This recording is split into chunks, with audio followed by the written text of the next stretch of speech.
दोस्तों अभी मैं हूँ आगरा कैंट रेलवे स्टेशन के बाहर और आज की वीडियो के अंदर मैं आपको बताऊंगा कि कैसे आप आगरा पहुँच सकते हैं और आगरा में आपका टूर प्लान कितने दिन का होना चाहिए।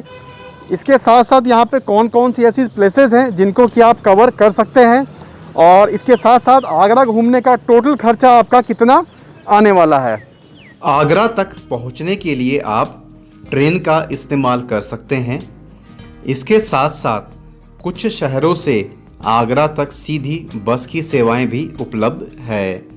इसके अलावा आप चाहें तो अपनी गाड़ी लेकर भी आगरा तक जा सकते हैं। इसके साथ साथ आगरा के अंदर एक एयरपोर्ट भी है, तो आप चाहें तो हवाई जहाज़ के द्वारा भी आगरा तक पहुंच सकते हैं। क्या आपको नहीं मिलता है कहीं भी घूमने और फिरने का मौका, तो आ जाइए मेरे YouTube चैनल पे। मैं हूं आपका दोस्त ट्रैवल सफू का। आगरा में लोकल के अंदर ट्रैवल करने के लिए आप ऑटो रिक्शा का इस्तेमाल कर सकते हैं या फिर आजकल जो इलेक्ट्रॉनिक ई रिक्शा चल रही है उसका भी इस्तेमाल कर सकते हैं। आगरा के अंदर आपको ओला उबर जैसी कैब की सुविधाएं भी आसानी से मिल जाएगी। इसके साथ साथ आगरा के अंदर एक बस भी चलती है जो कि आपको लोकल आगरा का टूर देती है, तो आप चाहें तो उस बस के द्वारा भी आगरा शहर के अंदर घूम सकते हैं। आगरा के अंदर आपका टूर प्लान 2 दिन का होना चाहिए। सुबह के 6:30 हो चुके हैं और मैं जा रहा हूं मेरी टीम के साथ में ताजमहल घूमने के लिए। दोस्तों आगरा का जो ताजमहल है ये सुबह जल्दी से खुल जाता है, मतलब सूर्योदय के समय ताजमहल खुल जाता है। तो आप जब कभी भी आगरा घूमना है तो प्लान ये बनाएं कि आप सबसे पहले ताजमहल को कवर करें, जिसके कारण आपके पास पूरे दिन घूमने के लिए काफ़ी समय बच जाए। आगरा डे 1 टूर प्लान के अंदर आप सबसे पहले आगरा के ताजमहल को विजिट कर सकते हैं। आगरा का ताजमहल सुबह जल्दी ही खुल जाता है। दोस्तों आगरा का ताजमहल यमुना नदी के तट पर यानी कि किनारे पर बना हुआ है और इस ताजमहल को शाहजहां ने अपनी बेगम मुमताज़ की याद में बनाया था। ताजमहल घूमने के बाद में ताजमहल से थोड़ी ही दूरी पर है आगरा का किला। तो ताजमहल के बाद में सेकंड डेस्टिनेशन आपका होगा आगरा का किला। और ये रहे ट्रैवल सफुआ के सब्सक्राइबर्स। भाई कैसा लग रहा है घूम के तुम्हें? बहुत अच्छा लग रहा है और मैं तकरीबन 6-6:30 बजे से फॉलो कर रहा हूँ।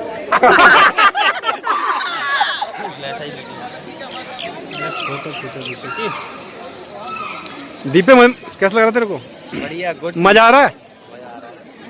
आराम से खा रही है ना, डर नहीं रही बिल्कुल भी।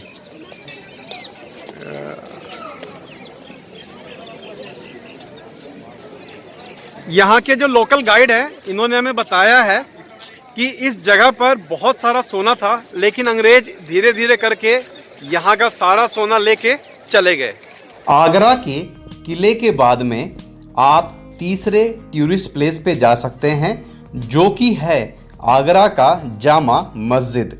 दोस्तों आगरा का जामा मस्जिद भारत की सबसे बड़ी मस्जिदों में से एक है और अगर आप चाहें तो आगरा के जामा मस्जिद को भी विजिट कर सकते हैं। आगरा का जामा मस्जिद आगरा के किले से थोड़ी ही दूरी पर है। दोपहर के लगभग 12 बज चुके थे और मेरी अगली मंजिल मुझे बुला रही थी और दोस्तों मैं बढ़ चला आगरा के चौथे टूरिस्ट डेस्टिनेशन की तरफ जो कि है एतमद उद दौला का मकबरा। दोस्तों एतमद उद दौला का जो मकबरा है यह भी यमुना नदी के किनारे ही बना हुआ है, तो अगर आप आगरा घूमने जा रहे हैं तो एतमद उद दौला का मकबरा भी एक बार आप देख सकते हैं। लगभग 2:30 का टाइम हो चुका था और मैं पहुंच चुका था अपनी अगली मंजिल की तरफ जो थी मेहताब बाग। दोस्तों मेहताब बाग का निर्माण भी शाहजहां ने ही करवाया था और ऐसा कहा जाता है कि शाहजहां अक्सर मेहताब बाग से ताजमहल को देखा करते थे। तो ताजमहल के बाद में यमुना नदी और यमुना नदी के बाद में मेहताब बाग। तो एक बार आप मेहताब बाग पर आकर कुछ समय व्यतीत कर सकते हैं। तो यही वो जगह है जहाँ से शाहजहाँ जो है ताजमहल को देखा करते थे।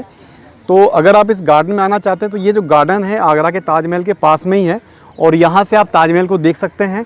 और शाहजहाँ अक्सर इसी जगह से ताजमहल को देखा करते थे। महताब बाग के बाद में बारी थी हमारे डे 1 के छठे और आखिरी डेस्टिनेशन की, जिसका नाम है शीरोज़ हैंगआउट। दोस्तों, शीरोज़ हैंगआउट को देश की बहादुर बेटियों के द्वारा चलाया जाता है। दोस्तों, अभी हम पहुंच चुके हैं शीरोज़ हैंगआउट पे, बट अभी क्या है कि जो शीरोज़ हैंगआउट है ये बंद है। तो हो सकता है फ्यूचर में जब कहीं मैं दोबारा अगर आऊँगा तो चांस हो सकता है कि हम शीरोज़ हैंगआउट के अंदर जाएं। और अगर आप आगरा आ रहे हैं तो आपको एक बार शीरोज़ हैंगआउट ज़रूर से ज़रूर जाना चाहिए। पहले दिन का टूर प्लान आपका कंप्लीट होता है। अब दोस्तों, एक बार मैं आपको मेरा जो ये होटल का जो रूम है इसका मैं आपको टूर करवा देता हूँ, जिससे कि आपको आइडिया लग जाए कि आगरा के अंदर आपको मतलब किस बजट का होटल मिल सकता है। दोस्तों, हमने जो होटल लिया है इस होटल का नाम है होटल द आइडिया इन, जो कि फतेहाबाद रोड आगरा में है। अब एक बार मैं आपको रूम का टूर कराता हूँ। देखिए आप, रूम के बाहर कुछ इस तरह का है व्यू। ठीक है, अब हम चलते हैं एक बार रूम के अंदर। ठीक है, तो रूम के अंदर आप देख सकते हैं हमने जैसे ही एंट्री करी तो इस तरफ एक एलईडी है जो कि हम यूज़ नहीं करेंगे, क्योंकि जब भी मैं टूर पे आता हूँ तो यूज़ नहीं करता हूँ इस तरह की चीज़ें वगैरह। और इस तरफ एक सामने की तरफ आप देख सकते हैं यहाँ पे जो है ये कांच है। ठीक है, और कांच के पास में इधर ये एक एसी है। ठीक है, और इधर हमको मिला हुआ है एक ये टेबल है और एक साथ में कुर्सी है। ठीक है, इधर आप देख सकते हैं फ़ोन वगैरह है और साथ में ये जो है ये हमारा बेड है और सामने गेट है। यहाँ पे एक ये छोटा सा स्पेस हमको मिला हुआ है और बगल में ये अलमारी है। ठीक है, और कुछ इस तरह का रूम है। और इधर हम जब मुड़ेंगे तो यहाँ पे हमें मिल जाता है ये वॉशरूम, जो कि ठीक है, मतलब देख सकते हैं आप, ज़्यादा तो स्पेस नहीं है बट हाँ ठीक है। तो दोस्तों, अब हम बात कर लेते हैं इस रूम की टैरिफ की कि आखिर ये रूम मुझे कितने रुपए का मिला है। तो ये जो दोस्तों जो रूम है ये मुझे मिला है 1000 रुपये का एक दिन के लिए, और मैंने इस रूम को 2 दिन के लिए बुक किया है। ठीक है, और मुझे ये रूम अच्छा लगा। मतलब मैं इसको बेस्ट नहीं कह सकता बट हाँ, रुकने के हिसाब से ये रूम ठीक है। आप यहाँ पे आराम से स्टे कर सकते हैं। पीछे एसी वगैरह है, आराम से, कोई दिक्कत आपको नहीं आएगी।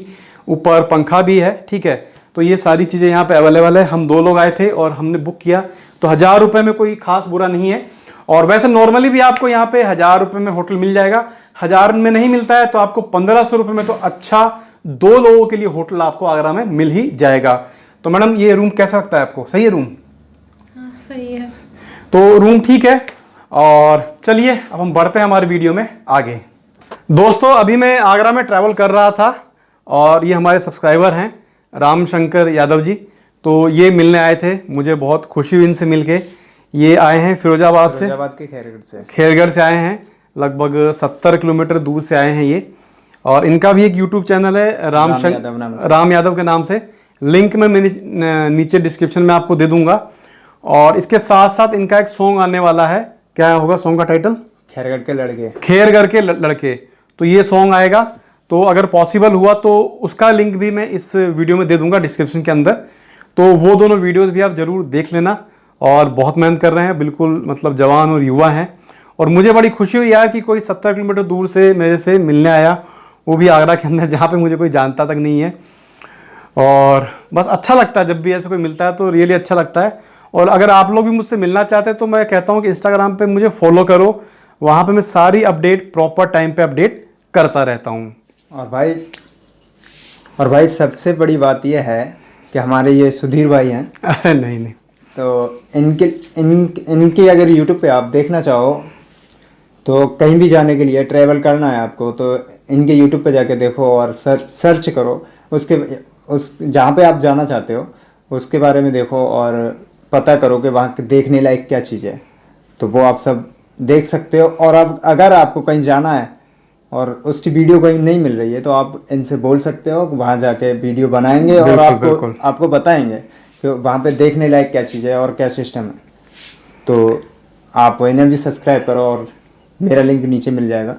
तो बिल्कुल, मैंने तो भाई को कहा कि भाई डिनर करके चलो, बट भाई थोड़ा अभी जल्दी में है और क्या एक्चुअली थोड़ा लेट भी हो गया है। हम लोग शाम को मिले हैं, लगभग अभी 8 बजने वाली है रात की, तो वो भी चीज़ें हैं, बट ठीक है।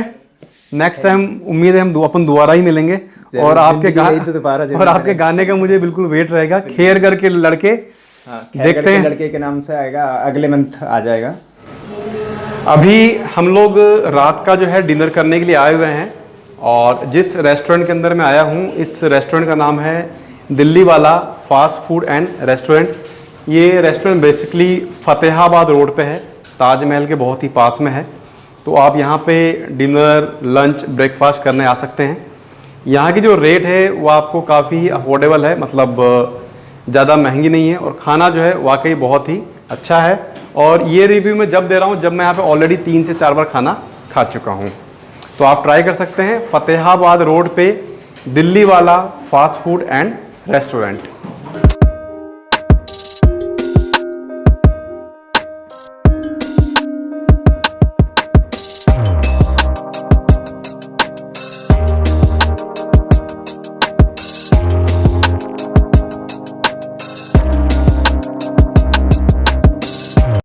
दूसरे दिन का ट्रिप प्लान शुरू होता है आपका सिकंदरा फोर्ट से। दोस्तों, जैसे ही आप सिकंदरा फोर्ट पहुंचेंगे तो सिकंदरा फोर्ट के अंदर आपको सिकंदरा फोर्ट के अलावा अकबर का मकबरा भी देखने को मिल जाएगा। तो यहाँ पर बेसिकली 2 टूरिस्ट प्लेस आपके कवर होते हैं। पहला आपका कवर होता है सिकंदरा फोर्ट और दूसरा आपका कवर होता है टॉम्ब ऑफ अकबर, यानी कि अकबर का मकबरा। बहुत ही इंपॉर्टेंट अपडेट है कि जब भी आप आगरा में किसी मॉन्यूमेंट को घूमने जाएंगे तो वहाँ पे जो टिकट्स है, ये सारी टिकट का सिस्टम ऑनलाइन हो गया है। यानी कि आपको मॉन्यूमेंट में जाने के बाद अपनी टिकट को खुद ही ऑनलाइन बुक करना पड़ेगा। इसलिए जब कभी भी आप यहाँ घूमने आए तो एक चीज़ इंश्योर करें कि आपके पास ऑनलाइन ट्रांजैक्शन की सुविधा उपलब्ध हो। तो दोस्तों, अब हम लोग जा रहे हैं फतेहपुर सीकरी और मैं आपको बताना चाहूँगा कि जो फतेहपुर सीकरी है ये आगरा से लगभग 40 किलोमीटर दूर है। तो अगर आपको फतेहपुर सीकरी जाना है तो आगरा से ट्रेन भी चलती है फतेहपुर सीकरी के लिए। इसके अलावा आप बस के द्वारा भी फतेहपुर सीकरी तक जा सकते हैं, या फिर अगर आपके पास में खुद का व्हीकल है तो आप खुद के व्हीकल से भी फतेहपुर सीकरी तक पहुंच सकते हैं। फतेहपुर सीकरी के अंदर आपको 2 टूरिस्ट प्लेसेस देखने को मिलेंगे। पहला जो टूरिस्ट प्लेस है इसका नाम है बुलंद दरवाज़ा। दोस्तों, बुलंद दरवाज़ा जिस जगह पर है वहाँ पर एक दरगाह भी है और ऐसा कहा जाता है कि अकबर की कोई भी संतान नहीं थी, लेकिन अकबर ने दरगाह में आकर संतान प्राप्ति के लिए मन्नत मांगी और अकबर को संतान की प्राप्ति हो गई। दोस्तों, इस जगह पर बहुत से लोग अपनी मन्नत को मांगने के लिए आते हैं और ऐसा भी कहा जाता है कि यहाँ पर मांगी गई मन्नत हमेशा ही पूरी होती है। इसके बाद में दोस्तों आप जा सकते हैं यहीं के सेकंड टूरिस्ट डेस्टिनेशन की तरफ, जो कि है फतेहपुर फोर्ट।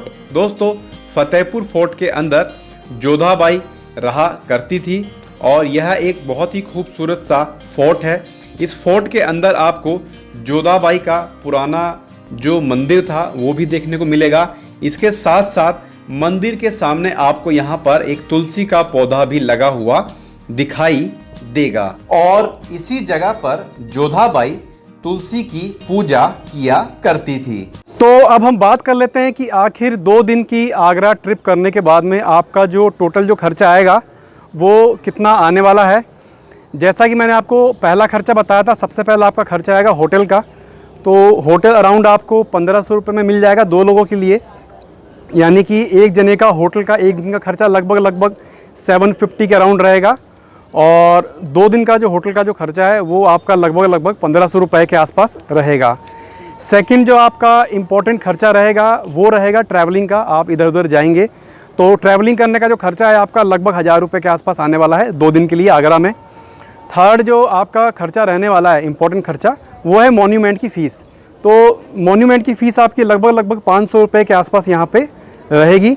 इसके बाद में आपका जो फोर्थ जो खर्चा है, इम्पोर्टेंट खर्चा, वो है खाने पीने का खर्चा। तो 2 दिन में आगरा में खाने पीने का आपका लगभग 1000 रुपये का खर्चा होगा। 1 दिन का 500 रुपये और 2 दिन का लगभग 1000 रुपये के आसपास। तो टोटल जो आपका जो खर्चा यहाँ बैठेगा वो बैठेगा 1500 रुपये होटल का, 500 रुपये मॉन्यूमेंट की फ़ीस, 1000 रुपये ट्रैवलिंग का और 1000 रुपये खाने पीने का, यानी कि लगभग 4000 रुपये खर्चा आपका बैठ जाएगा। तो अगर आप इसको कम करना चाहते हैं तो आप होटल थोड़े कम रेट के ले सकते हैं और खाने पीने में थोड़ा एडजस्ट कर सकते हैं, तो आपका खर्चा थोड़ा बहुत और कम हो जाएगा।